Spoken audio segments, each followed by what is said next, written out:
Artinya di dalam konteks ini semua negara itu akan fokus pada yang disebut sebagai economic security. Ini terjadi pada energi. Negara seperti Jerman, Bapak dan Ibu, ini akan ada persoalan besar karena sumber energinya yang paling besar itu datangnya dari gas. Dan gas itu sumber suppliernya itu adalah Rusia. Jerman ini memasuki winter, ya bisa dibayangkan Rusia sudah mulai mengurangi pasukan gasnya ke Jerman, itu heating system di Jerman akan mengalami persoalan. Industri manufaktur di Jerman itu berisiko mengalami kerontokan. Rusia alasannya sederhana aja, ada pipa kita rusak katanya. Karena itu nggak mengalir ke Jerman. Kita tahu persoalannya bukan itu, persoalannya adalah konflik dengan Rusia dengan Ukraine. Di dalam kondisi seperti ini, maka berbagai negara kemudian mulai menjadi inward looking. Dalam seminar percepatan ekonomi dan pemulihan pembangunan berkelanjutan, mantan Menteri Keuangan yang juga praktisi dan pakar ekonomi, Muhammad Khatib Basri, sempat mengingatkan soal ancaman resesi global dan apa yang akan terjadi pada Indonesia. Isu perekonomian dunia yang diprediksi mengalami resesi semakin hangat. Inflasi global dan gerakan agresif bank sentral di negara-negara maju yang menaikkan suku bunga acuannya, disertai perang Rusia-Ukraina di tengah pemulihan pasca hantaman pandemi COVID-19 dinilai menjadi salah satu pemicu. Hal ini membuat banyak negara berpotensi gagal membayar hutang dan menambah luas ancaman resesi ke sejumlah negara.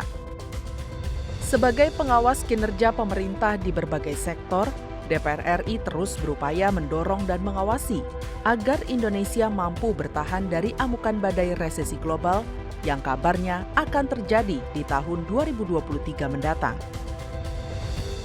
Anggota Komisi 11 DPR RI Charles Meikiansyah meyakini pertumbuhan ekonomi Indonesia diprediksi mampu tumbuh sebesar 5%.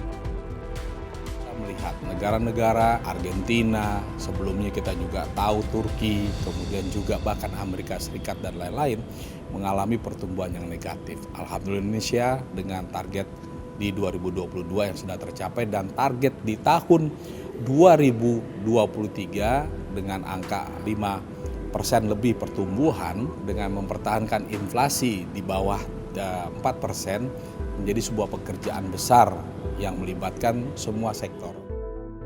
Di tengah situasi perekonomian global yang semakin rumit, kondisi Indonesia masih terbilang aman. Hal tersebut terbukti dengan pertumbuhan ekonomi yang masih positif, yakni 5,4% pada kuartal 2 2022. Bank Dunia atau World Bank memprediksi dunia akan dihadapkan pada jurang resesi ekonomi global di tahun depan. Bahkan Presiden Joko Widodo menyebut dunia akan gelap gulita di tahun depan dan meminta semua pihak untuk waspada. Menanggapi hal ini, anggota Komisi 11 DPR RI Putri Aneta Komarudin mendorong pemerintah menyiapkan langkah antisipatif, salah satunya dengan melakukan penghematan APBN dan menggunakannya dengan cermat.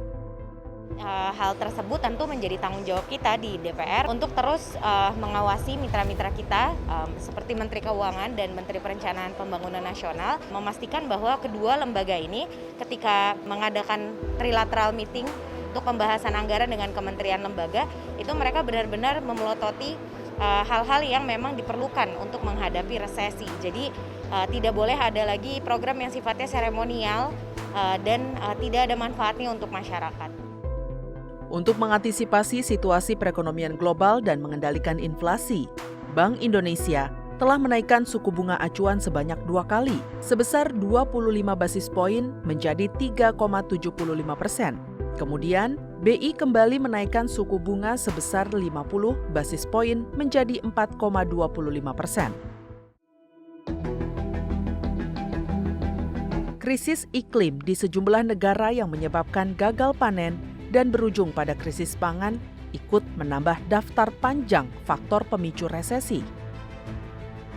Anggota Komisi 4 DPR RI Firman Subagio mengatakan, pemerintah perlu meningkatkan produksi pangan jenis tanaman lokal agar mampu menghadapi krisis pangan.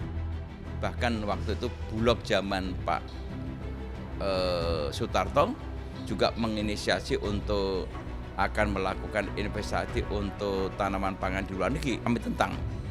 Karena apapun kalau sampai terjadi krisis pangan dunia, maka negara-negara itu akan bikin regulasi yang sama, yaitu bahwa semua produk-produk pangan di negara manapun, baik itu investasi asing maupun investasi dalam negeri, itu mesti akan di-hold untuk pemenuhan kepentingan dalam negerinya, baru sisanya diekspor.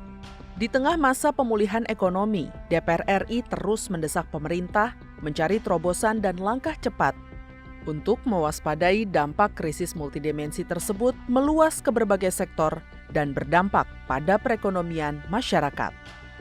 Tim Liputan TVR Parlemen melaporkan.